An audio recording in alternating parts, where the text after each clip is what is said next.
So if you watched my last video,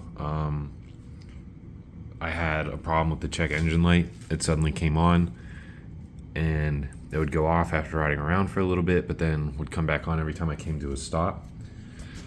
When I got home and ended that video, literally as soon as I got into my driveway, the bike died. And it would not turn back on, which sucks because the other bike is clearly still not ready to go. So the one bike I had left is now also dead. And I was curious as to why, because it's not like the battery would have died while the vehicle's running. That doesn't really happen unless the battery's like horrible, and my battery is only 2 months old. So I knew that wasn't the problem. So I looked into it, and it turns out that is a common issue for this to happen. I'll try to get in there. That is the rectifier plug, and as you can see, it is very burnt and not in good shape. Yeah, there we go. And this is the actual rectifier itself. That's what the one I had in when that happened. This is what they're supposed to look like. Huge difference.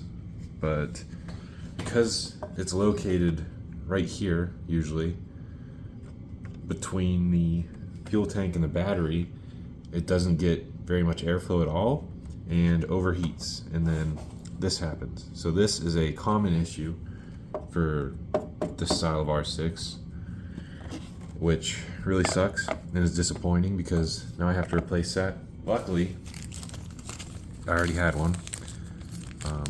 So I do have a new plug and new ends for the wires, so I'm gonna have to swap all those out. It's gonna be a pain, but odds are if I just swap this out and then put another rectifier here, it's gonna happen again. So what I'm gonna have to do is basically extend these wires to make them longer, which is gonna involve cutting this off, getting access to them, and then making them longer. Then I have to find somewhere else to mount the rectifier so that it actually gets airflow and cools down instead of doing this. So it's really disappointing that Yamaha put it there because it's such a common problem. Like there's just not really any airflow there, and it makes this happen frequently. So I can't unfortunately just replace it because I'll end up with the same problem again, and I'd rather just try to avoid it. So what I'm gonna have to do is figure out somewhere else to put this and mount it somewhere else. Then I'll be able to ride again. I took the gas tank off so I could get to the plug easier, but here's a better view just how bad it is if the camera will focus. There we go. Yeah, I'm pretty sure you don't have to know anything about bikes to know it shouldn't look like that, but yeah, so now I have to cut this off and replace it, which is going to be really fun. And I don't know if I'm going to figure out a new home for it or not, because some people are saying if you replace the plug and then just fill it with electrical grease, you should be fine. But I don't know. I don't want to go through all the process just to have the same problem happen again and then me be stranded somewhere. I got lucky, I got home before it completely died, so I'm not sure what I'm gonna do, but I'll figure it out. All right, this part was a huge pain because it literally felt like doing surgery, trying to strip all these tiny little wires in such a small space to just get a little bit exposed. But I read in a couple places that when you replace this, if you just put electrical grease inside of the plug and stuff when you put it in, that you shouldn't have problems afterwards.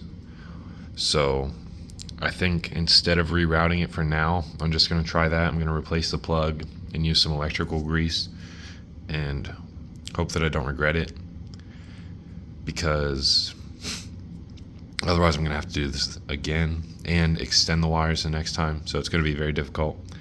So hopefully it doesn't come back to bite me, but what I'm going to do now is put the new plugs on, put the new connector on, and then go from there. Well, I had this completely on, I had all of the ends on, And as you can see, that has been completely undone because I was trying to get it plugged into the rectifier and that was just not cooperating. So now I have all of these stuck in there. And I have to somehow get them out while they're not attached to anything. So it's really fun. Alright, so after a lot of struggle, I think I got this plug on. Emphasis on think. But I had to get those prongs back out, put them onto the wires again, get everything in there, and then get it actually plugged in. It looks like it's in there. I really hope it is. But the only way I can really find out now is put the whole bike back together and try to start it and see what happens. Like I said, I think it's on there, but I don't really know for sure yet. And I'll have to find out. Alright, let's see if I manage to do this first try.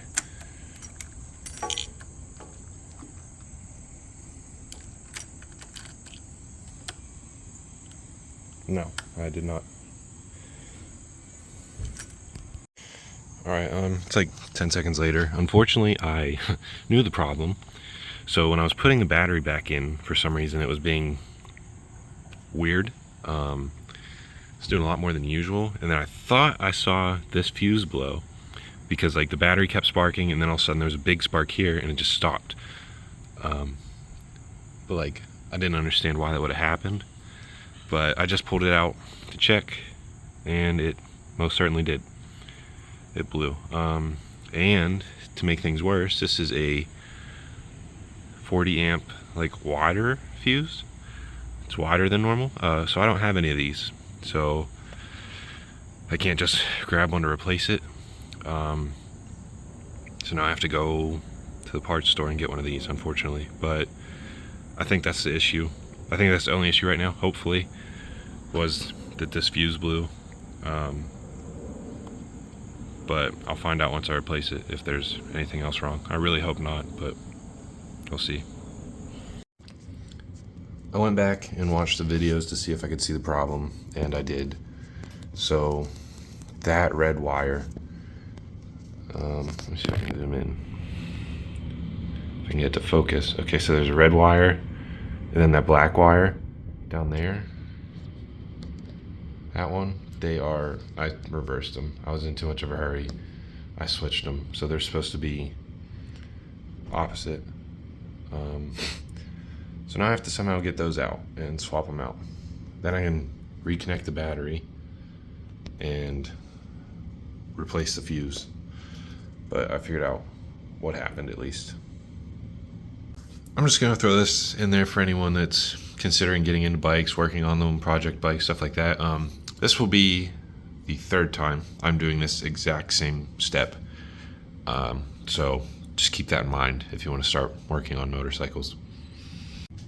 Alright, so I went to AutoZone, got new fuses to replace the one that I blew, and I also got this because a lot of people were saying put this in the plug for the rectifier to prevent it from happening again.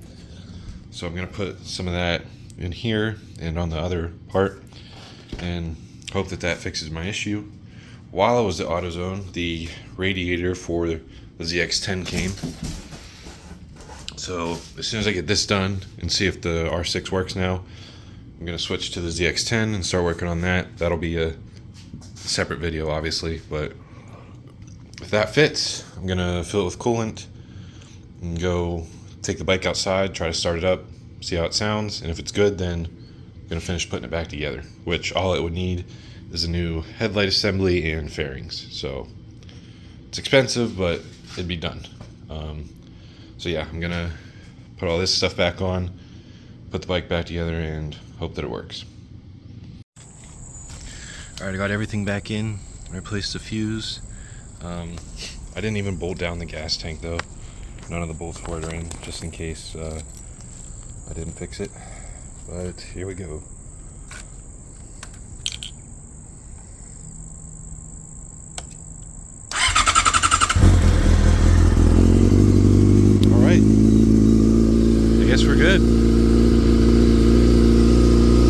Check engine light's gone, code's gone. We're good. I'll give it a little rev just to see. Alright. Thanks for watching.